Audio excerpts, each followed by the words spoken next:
IJohannesburg City Parks and Zoo yethule iBheki Mlangeni Park esanda kulungiswa eJabulane ekuqaleni kwanamhlanje. Leli paki elingelinye lamapaki kamuva kakhulu lenzelwe ukukhuthaza impilo. Lesi siqiwu saqanjwa ngoBheki Mlangeni kanye nokuhlonipha nje isibindi sakhe esingantengantengi nokuzinikela kwakhe emalungelweni abantu nobulungiswa.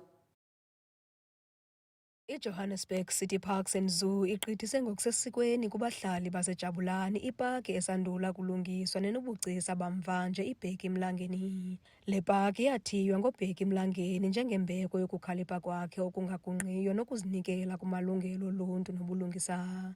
Kungoku nje abahlali baza kuxhamla kuyo egameni lakhe. We are here today to open a park, Bheki Mlangeni Park. It's an upgrade. We started in the financial year 2024-2025, which is from last year, July. The park has been developed in the financial year.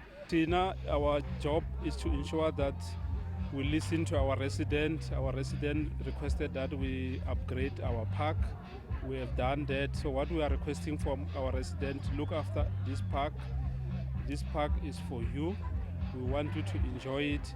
Le paki isebenza njengendawo yokuzonwabisa kunye nophawu lobulungisa ukuxhotyiswa koluntu kunye nokugcinwa kwelifa lemveli. It's a community park. We also align it to celebrating our legacy and Tate Mlangeni through a green space.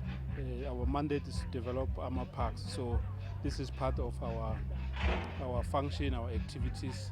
This park is for community to use for social cohesion in the environment. Uphuhliso lwale paki lolunye kwezininzi eziya kunikezelwa kuluntu lwesixeko saseGoli kwaye abahlali bayabongozwa ukuba bayihoye le paki kwaye baxele naziphi na izenzo ezingathi ziyitshabalalise. Kwiindaba zeSoweto TV, ndinguNomzabalazo.